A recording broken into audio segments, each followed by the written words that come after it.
whatnot in Egypt. Not all the money does go to aid. Is that correct?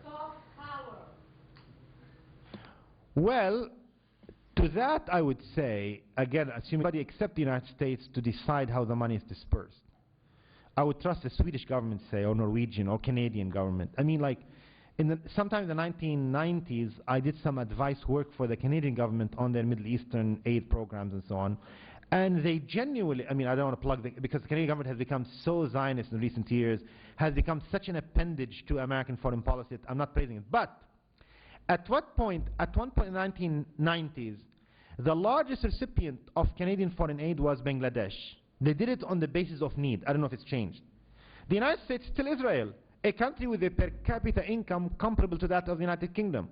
Now, if you look at the aid program by the United States, is extremely political and often harmful. I mean, they do bad when they do good.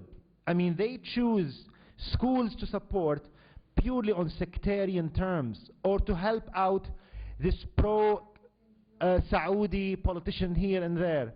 I have a friend of mine, an anthropologist. She did a study of the microcredit program in South Lebanon. I mean, I know quite a bit about that program. And I don't think it has been that helpful. I mean, microcredit need to be critiqued. This delivery of the promises of capitalism, whereby the women of South Lebanon under this program have become spies on one another. That's how the program, that's how microcredit works. They report on one another, like she bought a new car. So they come like, how did you buy that car? Stuff like that. So yeah, I mean, I am not a fan even of those aid programs, and I believe they are extremely political in nature, used to prop up regimes, ruling families and things of that nature.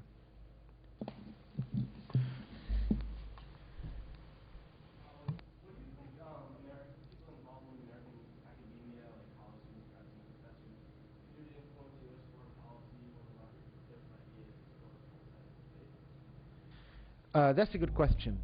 And I would say the least we can do, since I did not call for lobbying the government in Washington, D.C., because I mean, you don't have access. I mean, you can have any lobby you want. They are not going to meet with you. The U.S. administration meets only with lobbies that they favor. I mean, there's a new Palestinian lobby in Washington called the American Task Force for Palestine. Those have access to the high officials of government because they are pro-Israeli, because it is a Dahlan, pro-Dahlan organization in my own evaluation. So the least we can do, in my opinion, is to create a free marketplace of ideas on college campuses, which is such a basic demand as far as I'm concerned. Last year I did a speaking tour on British universities during the Israel Apartheid Week.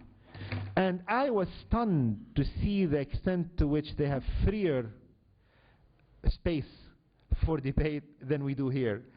I mean, after my talk at Oxford, I went with students to a well-known Italian restaurant in the town. And they agreed with the restaurant to print a special menu for us for dinner. And the menu is like the restaurant menu, but has beautifully calligraphed title, Israel Apartheid Week.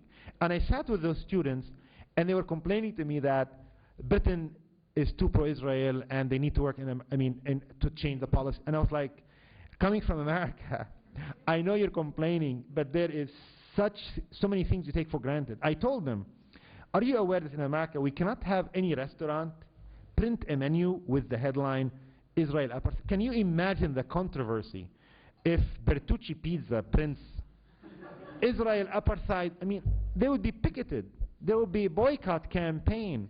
The place would be pushed out of business. So why not insist on having, free debate on college campuses? Because usually the last word is always given to one side.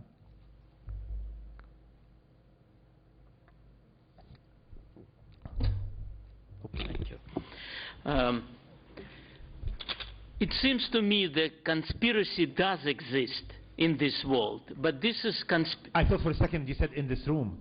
Scared me. Yeah, but this conspiracy is of elite, of the world elite.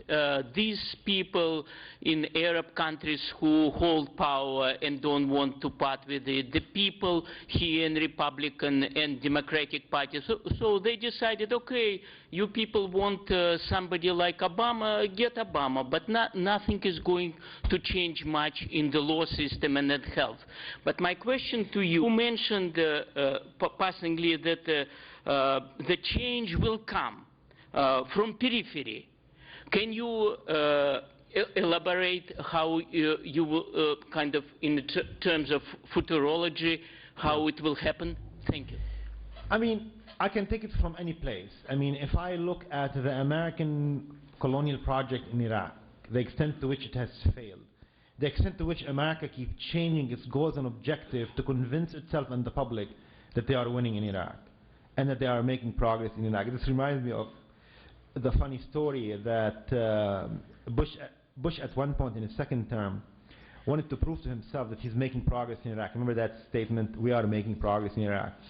So he invited, I mean, you know, when the White House invites academics, they select which academics to invite. So they invited, obviously, pro-Bush academics to advise him on Iraq.